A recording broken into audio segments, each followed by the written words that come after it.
চুতীয়া ৰাজ্যৰ ৰাজধানী ক'ত আছিল? এ. শদিয়াত, বি. শিৱসাগৰত, চি. কামৰূপত, ডি. যোৰহাটত। শুদ্ধ উত্তৰটো হৈছে এ. শদিয়াত। স্বৰ্গদেউ ৰাজেশ্বৰ সিংহই ৰচনা কৰা নাটকখনৰ নাম কি? এ. শংখচূড় বধ, বি. জয়দ্ৰত বধ, চি. কৃষক বধ, ডি. মহীপাল বধ। শুদ্ধ উত্তৰটো হৈছে চি. কৃষক বধ। জয়দ্ৰত বধ কাব্যগ্ৰন্থ কোনে ৰচনা কৰিছিল? A. Naranarayan, B. Kaviratna Saraswati, C. Malladev, D. Durlabh Narayan. শুদ্ধ উত্তৰটো হৈছে বি. কবিৰত্ন সৰস্বতী।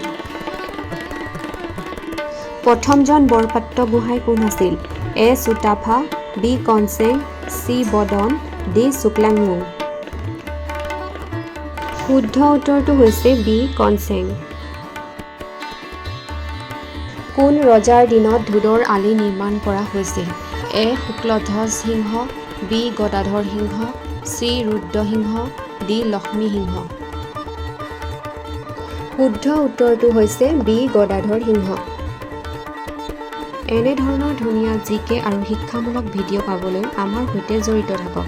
ছাবস্ক্ৰাইব কৰক। ধন্যবাদ।